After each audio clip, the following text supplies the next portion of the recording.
Ahmeti është një 32 vjeçar nga Elbasani, i cili pas ndarjes me partneren, Befas, është gjendur në një situatë të vështirë që lidhet me të ardhmen e fëmijës që erdhi në jetë nga kjo martesë. 2016 njofta një vajzë që ka emrin Jorida, 10 djalë, nuk na shkoi mirë, kërkova divorcin, u divorcuam fëmijën, gjykata e la tamës. Problemi qëndron se fëmijën e majën sot dhe kujdestarinë e ka ajo. Sipas Ahmetit, gjykata ka vendosur që kujdestarinë t'ia lejë nënës dhe menjëherë pas gjyqit, ashtu ndodhi. Nëna e mori të voglin e saj, ndërkohë që babai do duhet ta takonte sipas grafikut të caktuar. Ndërkohë, ajo kujdesesh për atë, merrshin telefon shpesh herë për punën e çunit ose ama ose motra. Çfarë të thoshte ajo madhe e motra? Hajde merr çunin se se më ndot. Po nuk e mbante dot nëna vet? Ja.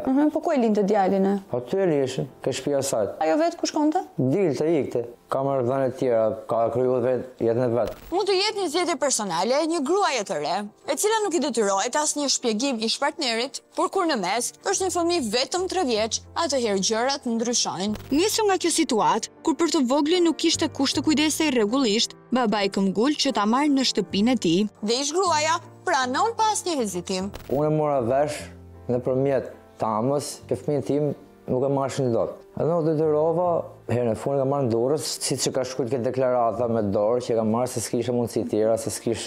Ai qyën atë kohë unë kam fëmin dhe sot e kësaj dite e mbaj unë. Në letrën e firmosur, nëna deklaron se ja dorëzon fëmijën ish bashortit, babait të fëmijës, me të drejtë takimi sa herë që të mundet. E nga ana tjetër, Ahmeti pranon të marrë fëmijën e tij e të kujdeset për të.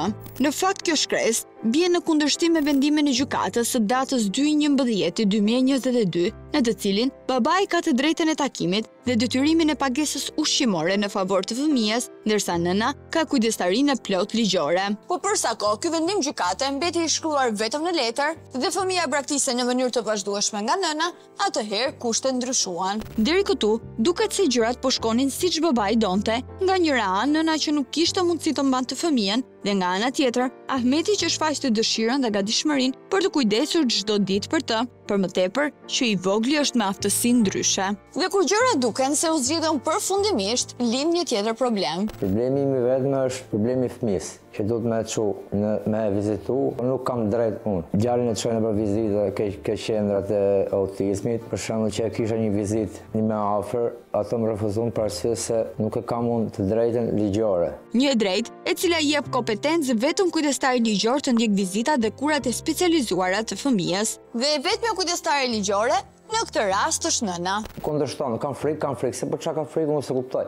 Frikë për të folur me ty apo frikë për të dhënë kujdestarinë? Frikë për të dhënë kujdestarinë. Ky hezitim i gruas, e cila nuk ishte kujdesur asnjë ditë për djalin e saj, madje kishte dhënë menjëherë firmën duke shkarkuar çdo përgjegjësi, e ka detyruar Ahmetin që t'i drejtohet gjykatës për të kërkuar ndryshimin e kujdestarisë ligjore. Ka 2 vjet që ka marrë, ditë që ka marrë nesëm, kanë ikur policia nga policia, mos i kam shkuar në gjykatë që kanë fut letrat. Edhe sot se ditës ka dalë la, sa është ndrojë gjyqtarja. Pra, për shkak të zvarritjeve që janë kthyer në normalitet në sistemin tonë gjyqësor, ky prind është i detyruar të pres deri kur gjykata të vendos për kujdestarinë. Që do të thotë se deri atëherë mjekët do të refuzojnë çdo përpjekje të babait për të vizituar dhe kuluar djalin e tij të sëmur, sepse në një vend me demokraci funksionale, ligji prevalon mbi shëndetin e një fëmie.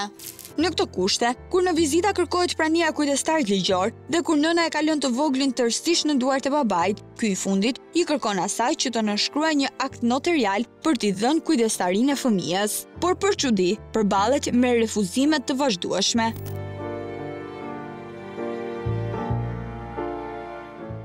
Një nën që me marrëveshje e ka braktisur fëmijën e saj, ndoshta edhe nga pamundësitë ekonomike, duket sot se po bëhet pengesë që i vogli të kryej vizitat mjekësore. Unë kam një shqetësim nga Ahmeti në lidhje me djalin tuaj për çështjen e kujdestarisë. Kujdestarinë e ke ti. Djalin e mban Ahmeti për 2 vite e gjysmë. Është braktisja që ti dënohesh. Nëse ti nuk e mban dot djalin, pse nuk ja lë Ahmetit kujdestarinë? Kushtet që nuk e mbaj djalin? Po ti s'e mban. Djali ka 2 vite e gjysmë këtu. Kur e mban? Një herë në javë që vjen e takon, apo një herë në muaj? Kujdestari të plot do të thotë ta mbash ti dhe të kujdesesh ti. Pavarësisht se Jorida kishte ardhur në takim vetëm për të parë djalin që nuk e shihte prej shumë javësh, me praninë tonë aty, ndryshoi menjëherë strategji. Bë rrobat gati se do marr shumë. Nëse realisht nuk e mban dot. Jo, e mbaj, ç'është nuk e mbaj. Ti ke një letër që ja ke dhënë Ahmetit që deklaron se mund kujdeset Ahmeti. A mund të shkojmë tek noteri dhe të bëjmë një deklaratë notariale ku ti deklaron që kujdestarin do t'ja kalosh Ahmetit. S'duan të kaloj. Po pse s'do t'ja kalosh? Sa do ta mbaj vet? Nëna duket konfuze në ato që thot, ai sa nuk e dim se çfarë realisht po kërkon. Ajo që duhet të bëjë dhe madje ka detyrim ligjor, është përkujdesja e përditshme për fëmijën e saj me aftësi ndryshe, gjë që për 2 vite e gjysmë nuk e ka bërë. Për të mirën e djalit, pse duhet Ahmeti të marrë ty në telefon? Për çdo letër që djalit i duhet, djali duhet ndjeki terapinë. Ti e ke çuar terapinë ndonjëherë? Jo, se e ka pas djalin kë. Edhe ky e di shumë mirë, që unë nuk rri këtu. Unë rri punoj vend tjetër. Një shkak më shumë që për të mirë të fëmijës të pranoj dhe të firmos kujdestarin. Si se mban ti djalin atje ku punon? S'ke mundsi. Atje ku jam jo, po me që ka punë kështu në ma djalin.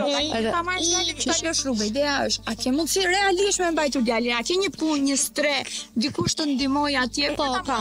Përgjigjja e zonjës nuk është as pak bindëse, për më tepër që në 2 vite e gjysmë nuk ishte as banesë dhe as mundësi financiare. Ndërsa pasi mori vesh që Ahmeti ka kontaktuar me ne, befas, të gjitha problemet e saj u zgjidhën si me magji. Vite gjysmë e ka lënë këtu, e ka rritur Ahmeti me prindrit. Tani, unë e kuptoj shqetësimin tënd, por nëse realisht ti nuk e mban dot, është më mirë që ai fëmijë ta ndjekë babait, të ketë kujdestarin ligjore, dhe ti mund ta takosh kur të duash, sekondërat ai mund ta takojë. Nuk jas kushe. Që të nohesh për braktisje të fëmijës? Të duket në të braktisësh fëmijën tënd. Ku e kam praktisë ke ati vet? Kujdestarin ligjore e ke ti. Bëj që probet gati. Ti e ke dhënë me shkrim dorë ti që unë njëri dhe po ja dorëzoj me dëshirë djalin Muftari, të atit Ahmet Muftari. Të vetëm gjë që Ahmeti kërkon nga ishnusja e tij është lënia e kujdestarisë, pasi në këtë mënyrë do të mundet të ndjek të voglin e tyre në për vizita mjekësore dhe terapi aq të nevojshme për të.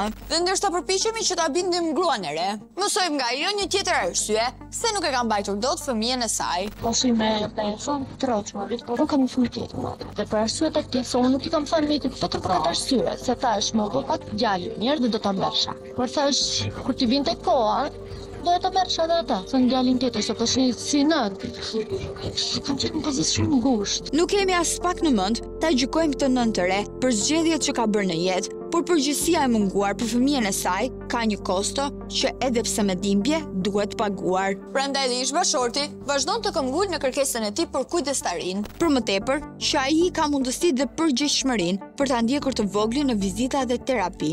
Për të bindur Joridën, na duan edhe disa minuta bisedime, deri kur ajo pranon të nënshkruajë deklaratën tek noteri. Por nuk ishte e thënë, sepse ndërsa letrat po përgatiteshin, ajo ndryshon mendje dhe largohet, duke na dërguar këtë mesazh. Mbi shpatullat e mia, ju emisioni Piranjave të mbëni presion e çam nxirrni nëpër TV e media sociale se nuk më plas fare që do nxirrni. Unë nuk e kam braktis fëmijën sepse braktisja e fëmijës sipas jush nuk është t'ja lësh tatit fëmijën, po ta lësh mes 4 rrugëve ose në mshirën e fatit pas një antar familjar. Po ju me çfarë drejtë erdhët më bëni presion, sepse nuk keni as ligje as askush më erdh. Jo ju me marr firma mu se jeni media dhe nuk jeni as ligje e shteti dhe më e pakta që morët fëmijën prej dush kur shkova me e marr tuqa. Ajo a nuk është heqje dush prej nënës, apo kjo nuk llogaritet, ju lekun merrni. Por siç është ligji nuk qekeni fare ndjeni. Po gjithsesi unë do të çoj çështjen shkallën më të lartë për të cekje drejtat e mia dhe prishje imazhi, sepse përveç se gjykatës ju nuk jeni askush me bë kërcënime dhe presion psikologjikisht. Dhe pak orë më vonë, një tjetër mesazh ja dërgon edhe ish burrit. Duket qartë që kjo zonjë kërkon të mbaj peng fëmijën e saj pa i dhënë asnjë zgjidhje situatës delikate në të cilën ndodhet i vogli. Prandaj pas këtij refuzimi në çastin e fundit, Ahmeti i dëshpëruar paraqitet në polici duke denoncuar ish gruan për veprën penale, braktisje të fëmijës. Ahmet Qerinçi, Muftari, të lindja 17-11-1903. Tani mbetet organeve ligjbatuese ta zgjidhin përfundimisht fatin e një fëmie të braktisur nga nëna. Ndërkohë, mesazhet e Joridës ndaj Ahmetit vazhdojnë edhe sot, pa asnjë rezultat.